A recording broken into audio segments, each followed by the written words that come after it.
Okay, so I am here with Joseph Kursky, that I've known for sort of a number of years, one of the major players as far as bring geospatial technology and a lot of geography concepts to K-12. Works nationwide, but he's based out of Denver, Colorado, and works with a good number of schools in Denver. So I've asked Joseph to talk a little bit about a variety of what's going on in Colorado, some examples of a number of the schools of how well that GIS, geospatial technology, is being used in K-12 in Colorado. Oh, thank you, sir. Happy to be here. First of all, Colorado shares the same concerns as many other states.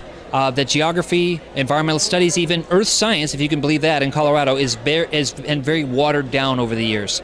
So I'm hopeful, I am confident that geospatial technology can help all of those things, sort of a rising of all tides, or a floating of all boats, if you know what I mean.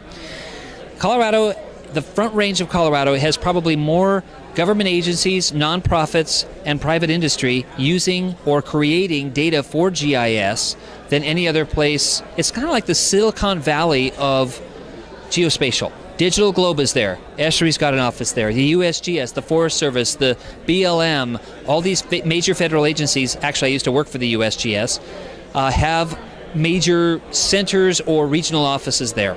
So that being said, you would think that Colorado would be sort of at least in the top tier of schools using GIS. And there is, if you look at the national K-12 schools using GIS map, it does rank fairly highly, but there are other states with stronger programs statewide, like the EAST program in Arkansas, that have made a bigger impact. That being said, though, there are a number of things happening in Colorado that are encouraging. These students that use geospatial technologies can actually get jobs in the very same communities where they grew up. So they see that these companies, these agencies, and these nonprofits are actually using geospatial technology. So I think that's a plus. Second thing is that we are working closely with National Geographic on these big floor maps of the states, and I know California's got one as well. So just like California, we have a strong geographic alliance, and they are very keen. I've taught with them for years on using geospatial technology at least in geography and history. The other subjects we're working on as well. So there are some encouraging signs, but it also has some of the same challenges that other states do. Yeah, when you mentioned the other states, and one of the things I was disappointed is not having anybody here from the cadre of leadership in New Hampshire. And I don't know, are you familiar with what's going? Is from my perspective, New Hampshire is really in the lead. And if you can speak to what's going on in New Hampshire. Sure. Briefly, Mark, the situation with New Hampshire is, I'd rank it above Arkansas even in terms of the amount and the percentage of K-12 educators that have really embraced GIS for critical thinking and all those other advantages that we know and love. One advantage, of course, is that it's a small state, geographically aerial in size.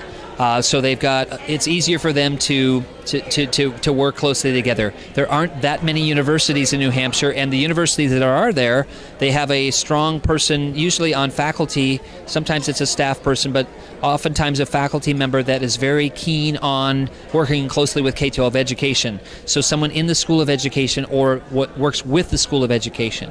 So I think there's a number of things that work in its favor, but also some of it is just sort of a nice accident of history where you had some really strong educators like Bob Woolner and others that started GIS way back in the old, what I call clunky days, when it was really kind of difficult to do this in education.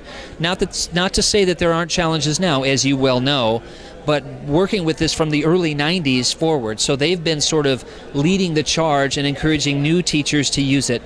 So that, and also small size, and also close collaboration between the state universities and private universities and K-12, I think all combined to make it one of definitely the shining lights. All right. Now, as far as on New Hampshire, I know a couple of years ago, as far as on a workshop on a rollout on a grant, is an idea as far as in career technical ed, and I asked about that, a question that from all the agencies there that were partnering on this grant, nobody knew the answer. They had one guy that was there observing who had just started 2 weeks from the New Hampshire Department of Education, and he wound up stepping in as the only one who can answer the question, and he had these half dozen people from various economic development and community college system and Department of Education that had no idea what I was talking about. So that was interesting. Another thing that you mentioned there is about earth science. One of the things that we've got a problem with earth science content here in California at the high school level, and I don't know if you're familiar with the University of California A through G system, which is the college preparatory. Okay. Well, it's G as far as for entrance is considered for basically meeting general requirements, and it's been like pulling teeth to get the University of California system to accept earth science even as a G requirement, never mind a D as a laboratory science. So, that's one thing I've been looking in the changes with geospatial technology to earth science, and again, as you mentioned, you were with the USGS, is you might want to say something about now with the changes in technology of how that really adds to the rigor of the potential for high school earth science. Well, you said it so well, I'm not sure I can add that much, but two things. Number one, I don't know how many more flood stories or stories about, earthquake tragedies or tsunamis, etc., that we can have in our world, even from the natural hazard side, before people say, you know what, we really need to teach this stuff in school. That coupled with natural resources extraction, growing population, increased pressure on the land, again, earth science is so critical to 21st century life. I am a very big believer in earth science education, as much as I am about geography and environmental studies, and mathematics, for example, and other STEM subjects. It is amazing. There are many high schools that have, for example, IB programs. They have a lot of the students there take 3 years of IB biology and 1 year of IB chemistry. No earth science. Either because the teacher is not there to teach earth science or the school does not value it. So you got to hand it to the biologists, and I love biology too, but they have been very rigorous about we need to get this in all aspects of K-12 education as well as the mathematicians. So we need to do that, but we also need to have earth science. But also, I'm like you, I know we have these disciplinary boxes, but I'm much more interested in, look, we can have some earth science using geotechnologies. We can teach math with this. So I see geotechnologies as sort of a bridge between these disciplines, so we're not all in these silos. It's all important, right? So when you and I go to work, we don't say, well, Mark and Joseph, now you're going to study now you're going to do earth science stuff for an hour, and then you're going to do math. No, it's all integrated in what we do. So if we can use geotechnologies as one, maybe not the only, but one of the ways that we can bridge these disciplines, I think that's really important. I mean, just last week, right, there's new reports on the San Andreas Fault that they've seen it rising and falling in ways that they've never seen it rising and falling before. It's like, what about this picture is not important? This is really important to our survival and thriving as a species, the whole idea of resilience. Right. Okay. Thank you very much, Joseph. All right, sir. Okay. Thank you. Okay. Awesome. I'm here with Randall Raymond. From Detroit, Michigan, who's been one of the leaders and instigators of bringing geospatial technology into the K-12 curriculum in Michigan. And I remember it was like 20 years ago at Cass Technical High School with that money in your pocket and stuff. Yeah. And from what Randy just started at that one school, where he's getting a lot of expansion of students in schools in Michigan. So I'm going to turn it over to Randy to talk to you of what's going on in Michigan and the strides and advances that they are making to bring geospatial technology across the curriculum and across the state of Michigan. Thanks, Mark. We have a project funded by the National Science Foundation called the GRACE Project, GIS and Technologies and Resources for Career Education. And this project is designed to provide high school students with online education activities through the training programs of ESRI. We've identified 8 different courses that the students need to complete, 41 course hours. And when they complete those courses, then they qualify to be placed in an intern position, working on meaningful projects in their community. Right now we have 158 students across the state of Michigan, 77 in the city of Detroit, and 58 scattered throughout Michigan, a dozen in the Upper Peninsula, and another 15 in Grand Rapids area, and then a few scattered around. All have completed these 8 courses and are now working on projects and getting paid $1,200 for a 120-hour intern experience.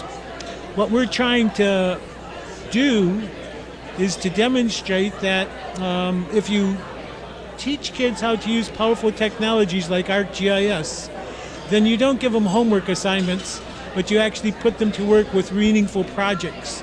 So the coupling of the training and purposeful applications in community-based problem solving is what we think is the key to making a difference. And for the kids we're working with, like in Detroit, where their future is very bleak and they couldn't afford to go to college, they might be able to get an entry-level job that'll help them to be able to pay to go to college. And they really need that career pathway to actually think about higher education anyhow. That's what we're doing. Okay, it sounds great of what you've got going on in Michigan. Thanks, Randy. You're very welcome.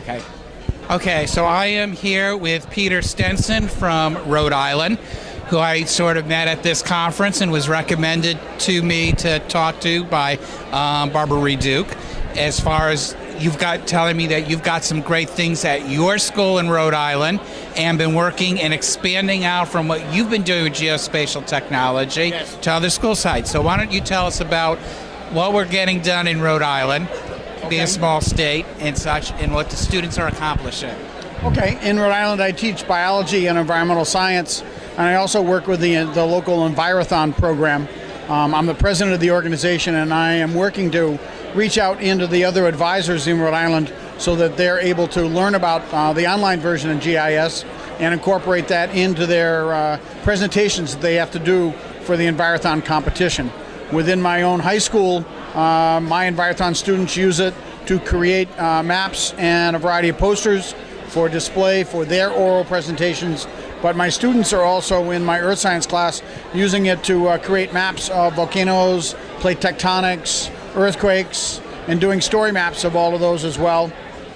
We've done projects where we have identified the local trees on campus, the level of lighting at various points on campus, mapped the woods area, done trail maps with GPS units. So we've done a lot of hands-on as well as applied activities throughout the course of the last 5 or 10 years that we've been doing GIS. It's interesting that I mentioned as far as the earth science, because I had an interview with Joseph Kursky a little while ago, and one of the things here in California that we've got a real problem with at the high school level is earth science not giving the level of credibility as the other sciences, and an issue with what's called the D status of being a true laboratory as far as science. Right. And I don't know what you've got in Rhode Island, but the perspective that I've had recently is with geospatial technology and ArcGIS Online, it is now possible to make earth science a laboratory science to meet that criteria. And as far as your perspective on that and how you might be doing that and read that as far as in your class in Rhode Island. Well, within the class I teach at our high school, we put in essentially this program for the upper level students, because as they're coming through our high school, they're coming into the 9th grade as honor students, they end up taking biology and they skip the physical science for that first year. And in the physical science, they get the earth science requirements that they need for the kneecap test and for the park testing that comes up. So as 9th graders in the honors program, they were missing that.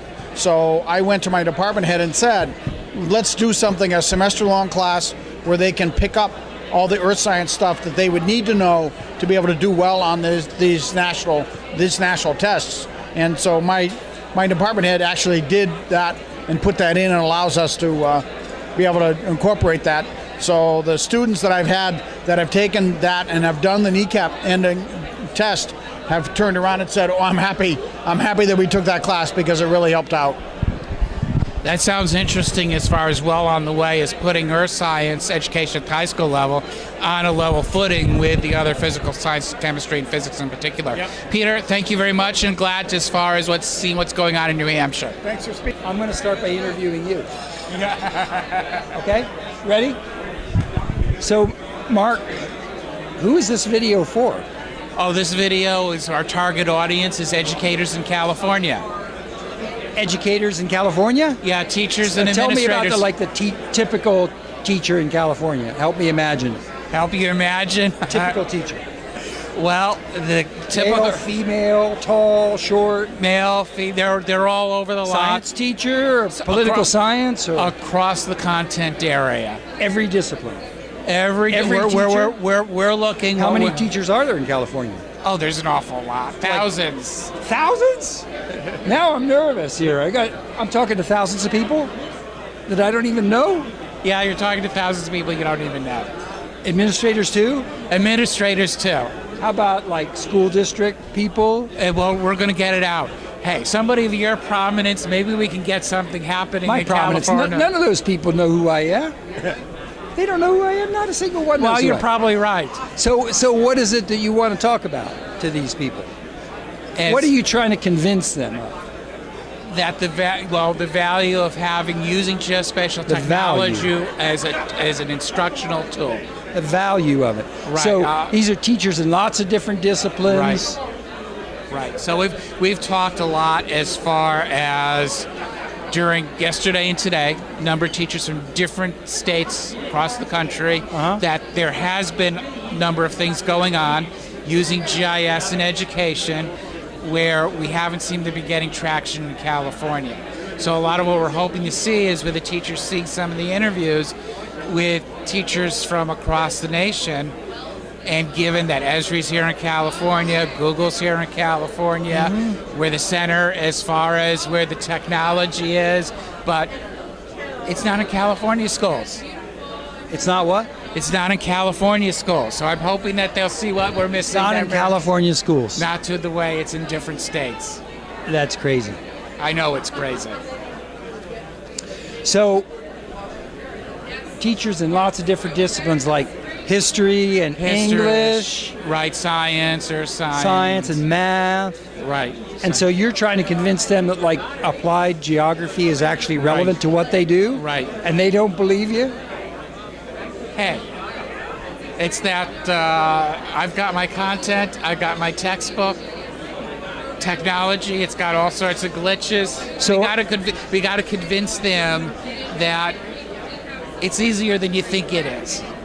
Yeah, and that it's going to make a difference. So, everything that happens in history, in literature, even in mathematics, it happens in a place. Right.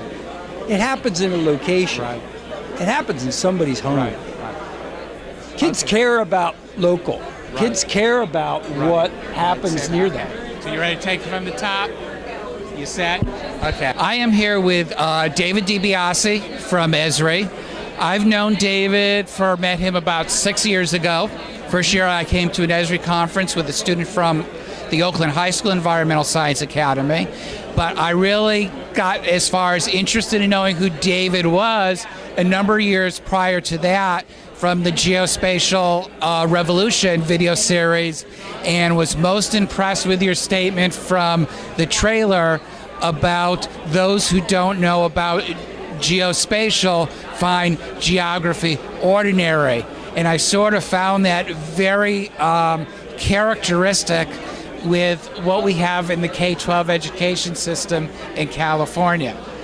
So, I thought as far as general, since you've moved from Penn State to ESRI now a few years, that you might have some things to say, as far as making that move. You were a great advocate of geospatial technology as far as in education, but now in this role, as more so over the years that you've been here with ESRI and now focused on bringing the GIS and web mapping and all that to K-12 education.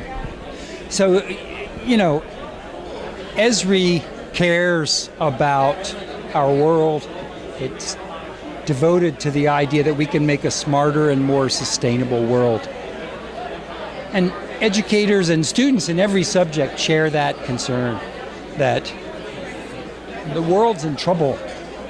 The world needs to be smarter. Leaders need to be smarter. Every one of us needs to be smarter about managing our world. And we believe that geography is a magic sauce that makes a difference in every single discipline, because everything that happens someplace. And students parents care about what happens around them. They care about their location. Everything is in place. And what GIS technology does is take that place, take that location, and make it something that you can be creative with, that you can work with, that you can express yourself with, that you can make a difference with. And ESRI is committed to making that capability available to every school, to every student, to every teacher at no cost. And we're willing to work with you, and we're creating curriculum resources that make it easy for teachers to do work that's standards-based, that's benchmarked to leading textbooks, that's easy to use, that's practically foolproof, and that will make a difference in your students' engagement and learning outcomes. So we're committed, and we believe that now is the time.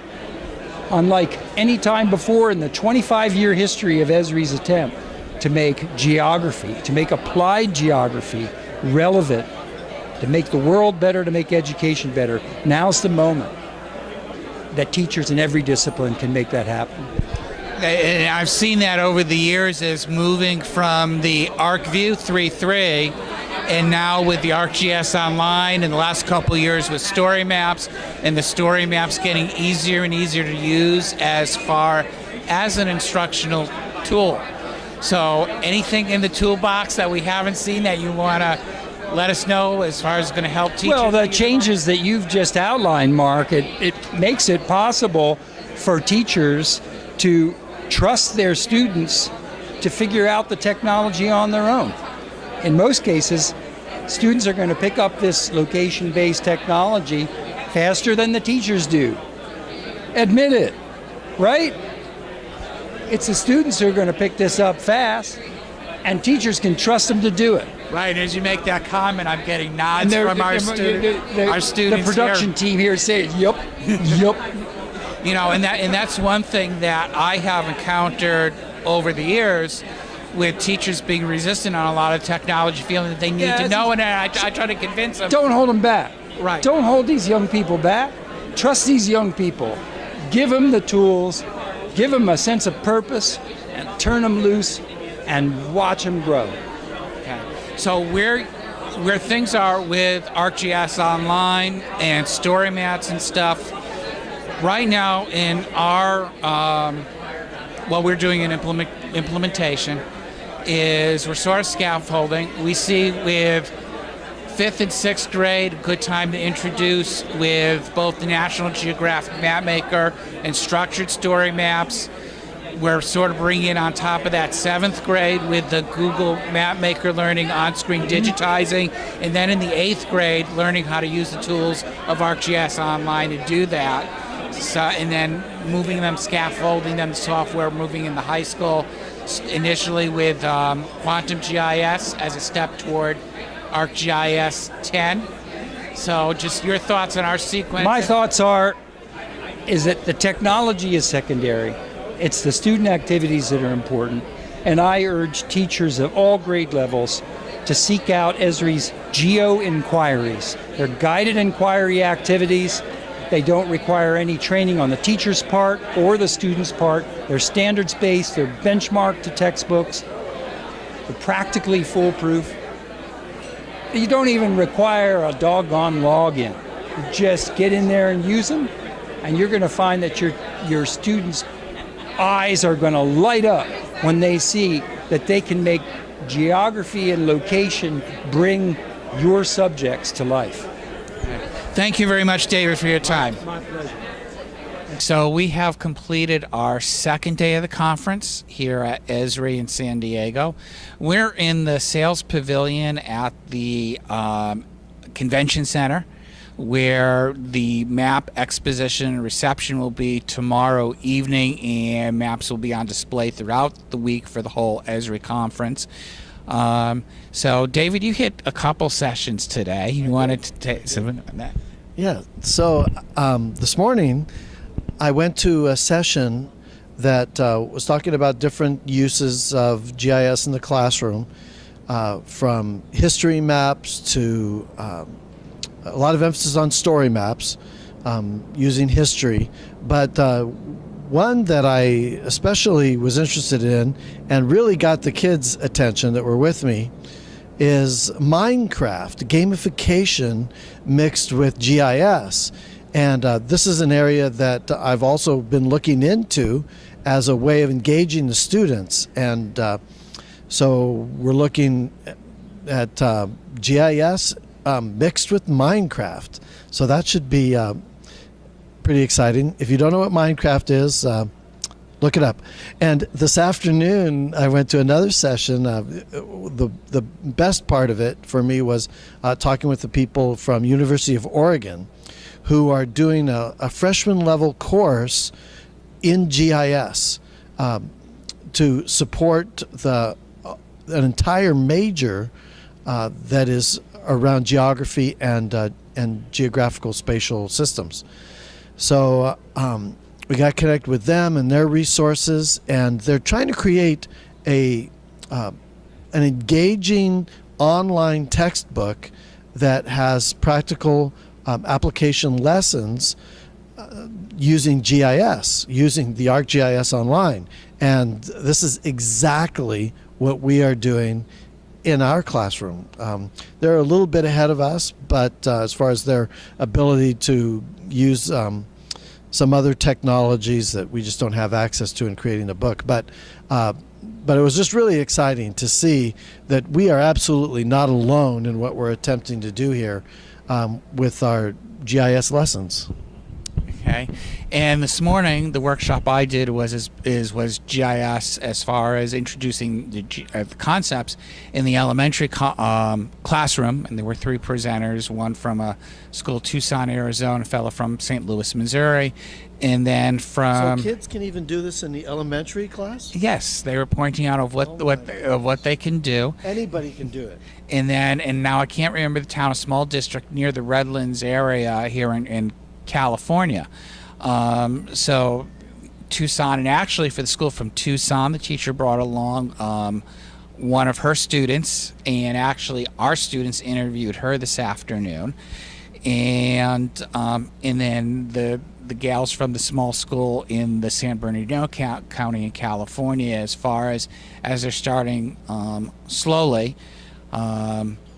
And then the guy from Missouri is in the informal education area as far as providing assistance and stuff to schools and looking at his viewpoint, not only GIS, but other things in technology and hands-on and getting that into the elementary. So I found that very interesting. Found that one of the things from the gals from the California school from the San Bernardino County is the whole thing and the challenge of getting things going and getting other staff members to buy in. I didn't go to an afternoon session. As I said, we're here in the exhibit hall as the map exhibit and getting set up. So we needed to get out of the reception area early to get over here in the time frame. So I spent some time doing some more interviews and of people during as far as that were actually also not only doing stuff within education but also were exhibiting. So it was sort of a quiet time to get things done and a jump start as far as interviews. As far as got an interview with Joseph Kursky and David DiBiase from ESRI, and then our students interviewed some of the 4-H kids from a couple as far as, and I can't remember now what state they were from. They're from all over. Yeah, they were from, but I don't know. Some are from Tennessee and some are from North Carolina. They're all over. Can I interject a little something?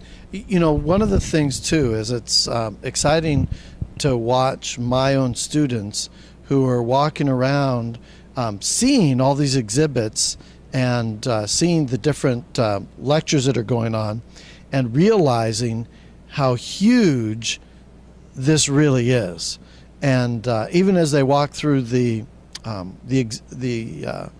convention center halls just a few minutes ago, they're seeing everything plastered with ESRI and the UC conference, which means user conference, everywhere. This is a big organization. This is huge. This is worldwide. People from Salzburg, Austria, people from Switzerland and from other countries throughout Europe and Japan are here presenting and talking about what they're doing in education. One of the speakers was from Spain. The kids are starting to realize just how big this really is. No, that's definitely true. Is that, a lot of things we do with students, the high school students don't see the relevance and definitely need to connect is a lot of times we say the real world. In a lot of schools, a lot of teachers, it's what's in the textbook, strictly the standards, and they're not giving it a relevance to what's in their life, to the real world of what's going on current as far as on that. So we will be back tomorrow is the plenary session. Jack Dangermond starts off with his introduction and what's going on with the ESRI software and his new applications and functions for the year, and a number of speakers. So we'll go through that, and then we'll be back here late afternoon into the evening with the map gallery reception. So we'll speak to you on that tomorrow.